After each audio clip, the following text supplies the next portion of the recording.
तुम्हारी चिंताओं का भार मेरे ऊपर है। मैं अपने आप तुम्हारी चिंताएं ओढ़ लूंगा। मैं अपने आप तुम्हारी जिंदगी का रास्ता बता दूंगा। आवश्यकता इस बात की है कि तुम मेरा हाथ पकड़ सको। इस अंधेरे में जब हाथ ही नहीं पकड़ोगे तो तुम डगमगा जाओगे, रास्ता बदल दोगे, भटक जाओगे। रास्ता भटका हुआ है। जीवन के 40 साल तुमने भटकने में बिता दिए। इस 40 साल में भी तुमने हाथ पकड़ नहीं पाए। मैं तुम्हें बिल्कुल सही पगडंडी पर पार पहुंचा सकता हूं, क्योंकि मैं पार पहुंचा हुआ हूं। मैंने देखा है जीवन, मैंने जीवन के आनंद को अनुभव किया है, जीवन की तृप्ति का अनुभव किया है, जीवन की मस्ती का अनुभव किया है। मैंने एहसास किया है, एहसास किया तो मैं तुम्हें एहसास करवा सकता हूं। अगर मैं प्रसन्न मुद्रा में रहता हूं तो मैं तुम्हें प्रसन्नता दे सकता हूं। और अगर मैं हास्य में रह सकता हूं तो तुम्हें भी हास्य में दे सकता हूं। और मैं संपन्नता में जिंदा रह सकता हूं तो मैं भी संपन्नता दे सकता हूं, क्योंकि मेरे पास ये सब कुछ है और मैं तुम्हें दे सकता हूं। आवश्यकता इस बात की है कि तुम पूर्ण रूप से अपने आप को सौंप सको। जब तुम सौंप ही नहीं सको, जब तुम अपने आप को खेलते हुए रहोगे तो मैं तुम्हें कुछ नहीं दे सकता। जब तुम अपने हृदय में मुझे स्थापित कर ही नहीं सकते तो मैं तुम्हें कुछ प्रदान कर ही नहीं सकता। फिर मेरा प्रसन्नता, मेरा आह्लाद, मेरी खुशी, मेरी छलछलाहट तुम्हारी जिंदगी में आ ही नहीं सकती। और इसीलिए मैं कहता हूं कि जिस दिन तुम्हारा हृदय पक्ष जागृत होगा उस दिन पहली बार तुम गुरु का दर्शन कर सकोगे। पहली बार उस समय कर सकोगे, अभी कर नहीं पा रहे हो। अभी तो एक धोती कुर्ता पहने हुए आदमी को देख रहे हो जो बोल लेता है और आप अपने घर रवाना हो जाते हैं। गुरु को नहीं देखा, गुरु को पहचाना नहीं। अभी पहचानने की क्षमता तुमने है नहीं, क्योंकि अपने जीवन में तुमने गुरु को उतारा नहीं। उसकी मस्ती को नहीं देखा है, उसके आनंद को नहीं देखा है, उसकी तृप्ति को नहीं देखा है। और यह तुम्हारे लिए हृदय पक्ष जागृत होने पर संभव है। और इसीलिए मैंने कहा कि तुम्हें और कुछ करना नहीं है, तुम्हें कुछ साधनाएं भी नहीं करनी है, तुम्हें कोई मंत्र जाप करने की जरूरत नहीं है। तुम्हें तो केवल आगे बढ़ करके मेरा हाथ पकड़ लेता है, पकड़ लेना, जहां मैं चलूं मेरे साथ चलना। मैं तुम्हें बीच में नहीं छोड़ूंगा, रास्ता नहीं भटकने दूंगा, बीच में तुम्हें ब्लफ नहीं दूंगा, तकलीफ नहीं दूंगा, प्रेशर नहीं दूंगा। मैं तुम्हें पार पहुंचा दूंगा। ये मेरी गारंटी है, ये तुम्हारे मेरे बीच में एग्रीमेंट है।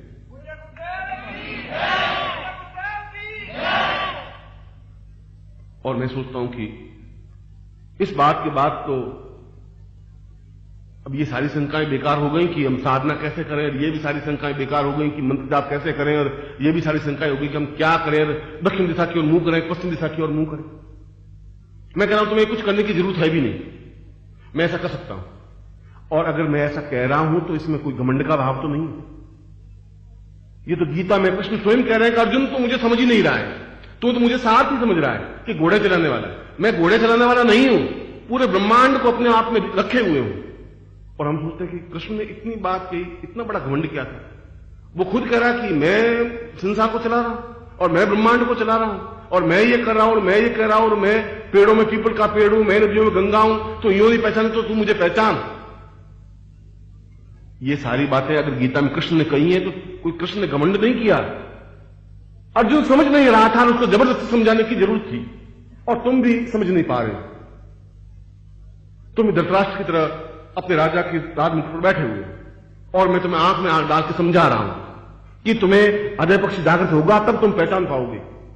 जब उसका हृदय पक्ष विकसित हुआ अर्जुन का, तब उसने उठ करके गांडीव को हाथ में भी लिया, कृष्ण को प्रणाम भी किया, एहसास किया कि ये केवल सारथी नहीं है, ये केवल मेरे मित्र ही नहीं है, ये अपने आप में षोडश कला पूर्ण भगवान श्री कृष्ण है। तब एहसास किया। और उस एहसास करने के लिए 300 श्लोक कृष्ण को बोलने पड़े कि तू मुझे पहचान, तू और कुछ मत कर, तुम्हें लड़ना नहीं है।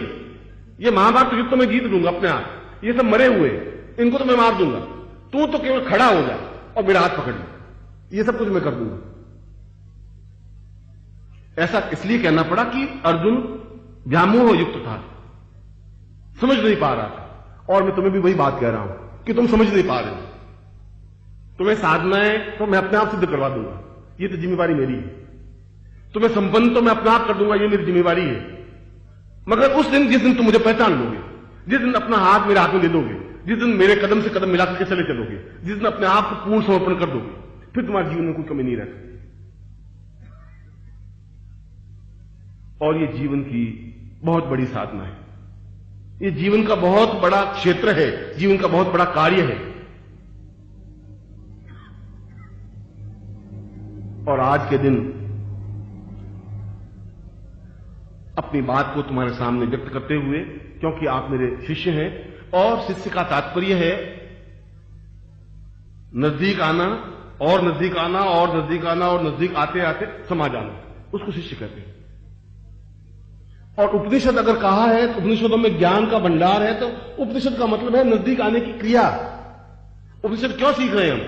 कि हम कैसे गुरु के नजदीक जा सके, कितना नजदीक जा सके, इतना नजदीक कि उसमें अपने आप को समा दे, डुबो दे। और जब डुबो देंगे तो फिर अपने आप जो कुछ निकलेगा वो अपने आप में पूर्ण ज्ञान, चेतना, धारणा, ध्यान, श्रेष्ठता, क्रिया और कुंडलिनी अपने आप हो। क्योंकि अगर गंगा में स्नान करेंगे तो अपने आप पवित्र हो जाएंगे, अपने आप हमें शुद्धता आ जाएगी। स्नान करने की और कपड़े उतार कर तो डुबकी लगाने की हिम्मत होनी चाहिए। किनारे पर बैठा हुआ व्यक्ति कुछ नहीं कर सकता और तुम किनारे पर बैठे हुए हो, घबरा रहे हो कि लहरों में कूदने से क्या हो जाएगा, और नदी का प्रवाह तेज है तो क्या हो जाएगा, और पीछे मेरी पत्नी बैठी है, अब उसका क्या होगा, अगर मैं डूब गया तो फिर पत्नी को कौन संभालेगा, बेटों को कौन संभालेगा। तुम्हें अपनी चिंता नहीं है, तुम्हें चिंता उस पत्नी की, बच्चों की, बेटियों की, बेटों की और अपने कपड़ों की है। और फिर कपड़े समेट समेट करके उधर नकले, इधर कूदने की कोशिश में कूदे नहीं कूदे, साला कूद ले, देखा जाएगा, कपड़े यहां पड़े हैं। और अगले 20 साल तुम्हारे पास और हैं, कपड़ों का ध्यान रखते रहना और किनारे बैठे रहना। और मैं आवाज देता रहूंगा, क्योंकि लहरें तो आवाज देगी, समुद्र तो आवाज देगा, ये दोनों हाथ फैला करके आवाज देगा नदियों को कि तुम्हें आना है, और आना है मुझ में समा जाना। और जितनी तेजी से अगर नदी कूदेगी, दौड़ेगी, उछलेगी, मचलेगी, उतनी तेजी से समुद्र में समा जाएगी। और समा जाएगी तो समुद्र वो देवता देगी। खारी नदी और घटिया नदी भी समुद्र में मिलते ही देवता बन जाएगी। आवश्यकता इस बात की है कि तेजी के साथ नदी बहे। और तुम कह रहे हो कि हम तो अपनी जगह खड़ी हैं, बस गुरुदेव समुद्र खुद आवे और हमें पकड़ ले। और समुद्र अपनी जगह खड़ा है, तुम्हें उसमें जाके मिलने की क्रिया तुम्हें होनी चाहिए। शिष्यत्व तुम्हें पैदा करना है, नजदीक तुम्हें जाना है। गुरु तो अपनी जगह खड़ा है, दोनों बाहें फैलाए हुए, तुम आए और उनके सीने से मिल जाए, आए और उसमें समा जाए। गुरु तो सैकड़ों बार चिल्ला रहा है, इस जन्म से नहीं, पिछले जन्म से भी, उससे पिछले जन्म से भी। 25 जन्मों का तुम्हारा मेरा हिसाब बीच में बाकी है, और 25 जन्मों में मैं चीखता हूं इसी ढंग से जैसा अभी बोल रहा हूं, और 25 जन्मों में तुम अपने कान बंद कर फिर आगे चले जाते, फिर तुम जन्म लोगे, फिर तुम गोमूत्र में, पिशाब में, टट्टी में लपेटे हुए 4 साल के, 5 साल के, 10 साल के होंगे, फिर 20 साल के होंगे, फिर 25, फिर रोते रोज मेरे पास आओगे। और फिर मैं तुम्हें कह रहा हूं फिर तुम बर्बाद हो रहे हो, अपनी जिंदगी बर्बाद कर रहे हो। तुम्हारी ड्यूटी, तुम्हारा हाथ मुझे हाथ में सौंपना है, तुम इस प्रकार से अपनी जिंदगी बर्बाद नहीं करो। फिर मैं तुम्हें ये बात कहूंगा। ये 25 जन्मों से कहता आया हूं, शायद अगले 25 जन्म मुझे और कहने पड़े, मगर ये कब तक जीवन चलेगा? ऐसा कब तक होगा? किसी न किसी तुम्हें निर्णय लेना पड़ेगा, एक चिंतन लेना पड़ेगा, विचार लेना पड़ेगा कि मुझे इन समुद्रों में कूद जाना है, या तो मैं पार निकल जाऊंगा या मैं डूब जाऊंगा। जिस क्षण ऐसा चैलेंज लिया जाता है उस क्षण जीवन में पूर्णता आ सकती है। फिर तुम्हें साधनाओं के लिए भटकना नहीं पड़ेगा, साधना स्वयं हाथ जोड़ के सामने खड़ी मिलेगी तुम्हें। पुरुष के सामने स्त्री अपने आप विनय नम्रता खड़ी होती है। अगर तुम्हें पुरुषत्व है तो, कायर बुद्धली है तो कोई खड़ी नहीं हो सकती, एक भी साधना तुम्हारे सामने हाथ जोड़ के खड़ी नहीं हो सकती। फिर लक्ष्मी और सरस्वती और देवी और जगदम्बा और अप्सरा और काले कई घटने की जरूरत नहीं है। तुम्हें प्रखर व्यक्तित्व होना चाहिए, अपने आप तुम्हारे सामने साकार होंगी ही, होना ही पड़ेगा उनको, क्योंकि तुम्हारे शरीर में उस गुरु का खून बह रहा है जो अपने आप में पूर्ण है, सिद्ध है। तुम्हारे धमनियों में उसका रक्त प्रवाहित हो रहा है, फिर तुम्हारे हृदय में उसका हृदय जागृत हो रहा है, धड़कन दे रहा है। और जब ऐसा होगा तो वह, अगर उसके पास सब कुछ है तो तुम्हारे पास आएगा ही। अगर बाप के पास 1000 रुपए हैं और इकलौता बेटा है तो बेटे के पास सब चीजें आएंगी, क्योंकि उसके पास है, उसको देना ही है। इसको बेटा सपूत होना चाहिए, बाप से विनय करके प्राप्त कर ले, कमाने की जरूरत नहीं है। बेटे ने 1000 रुपए नहीं कमाए, बाप की संपत्ति अपने आप प्राप्त हो जाएगी अगर वो सेवा कर लेता है, अपने आप पुत्र कह देता है, अपने आप को समर्पित कर देता है।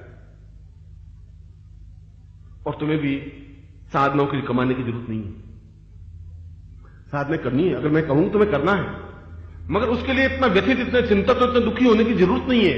इसलिए जरूरत नहीं है कि तुम्हारा हृदय पक्ष जागृत होना चाहिए, और हृदय पक्ष जागृत होने के लिए बहुत जरूरी है कि तुम गुरु में लीन हो सको।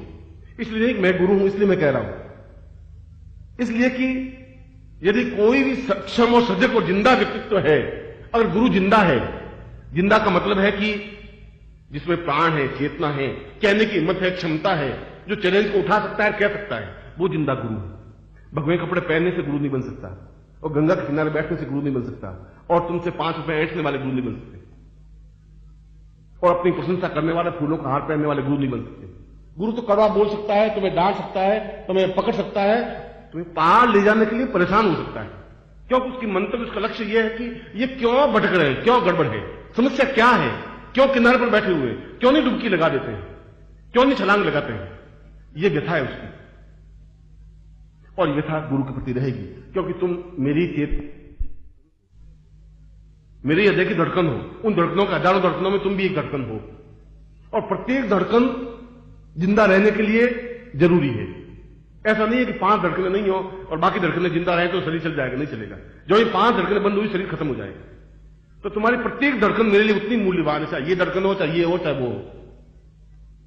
ये धड़कनें जिंदा है तो शरीर चल सकता है, इसलिए आवाज देता हूं, इसलिए बार बार अपनी बात कहता हूं, इसलिए चेतना देता हूं, इसलिए अपने पिछले जन्म की तुम्हें याद दिलाता हूं, उससे पिछले जन्म की याद दिलाता हूं, क्योंकि तुम कहीं पर भी हो तुम्हें तो आना ही पड़ेगा, और नहीं आए तो किनारे पर तुम बैठे रहोगे। मैं अपनी बात तो कहूंगा ही, और गंगा के किनारे जाकर के भी प्यासे रह सको तो दोस्त तुम्हारा है, गुरु का दोस्त नहीं। बादलों की गर्जना सुनकर के भी तुम्हारे हृदय में प्रसन्नता नहीं आ सके तो बादलों का कोई दोस्त नहीं। और सूर्य प्रखर व्यक्ति से चमके और अपनी आंख बंद करके चलते ही रहो और रास्ता नहीं सूझे तो इसमें सूर्य का कोई दोस्त नहीं। दोस्त तुम्हारा है। तुम्हारे जीवन की न्यूनता है कि तुम समझ नहीं पा रहे, सूर्य को पहचान नहीं पा रहे, उस बादलों की गर्जन को एहसास नहीं कर पा रहे, तुम वर्षा की फुहार का आनंद नहीं ले पा रहे। ये तुम्हारा ही जीवन की न्यूनता है, तुम्हारे जीवन की कमी है, तुम्हारे जीवन की विशेषता नहीं है। और इसीलिए जीवन का आनंद शिष्य बनने में